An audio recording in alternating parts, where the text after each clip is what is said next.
सामाजिक व आर्थिक लोकशाही असल्याशिवाय देशात खऱ्या अर्थाने लोकशाही येणार नाही असे विचार डॉक्टर बाबासाहेब आंबेडकर यांनी मांडले आहेत। समाजातील शेवटच्या घटकाला न्याय मिळाला पाहिजे अशी भूमिका राजर्षी छत्रपती शाहू महाराजांची होती। त्यांच्या विचारांना अनुसरून कोल्हापुरात सुरू झालेल्या सर्किट बेंचद्वारे सर्वसामान्यांना न्याय मिळाला पाहिजे अशी अपेक्षा देशाचे सरन्यायाधीश भूषण गवई यांनी व्यक्त केली। कोल्हापुरात नव्याने स्थापन झालेल्या सर्किट बेंचचे उद्घाटन सरन्यायाधीश गवई यांच्या हस्ते संपन्न झाले।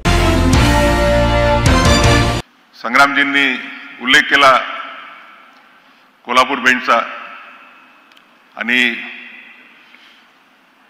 जेव्हा केव्हा मला संधी मिळते त्यावेळेला मी निश्चितप्रमाणे कोल्हापूरच्या विषयाला हात लावतो आणि मला वाटतं की कोल्हापूर बेंचला पाठिंबा देणारा, उघडपणे पाठिंबा देणारा तरी मी एकमेव सुप्रीम कोर्ट जज आहे।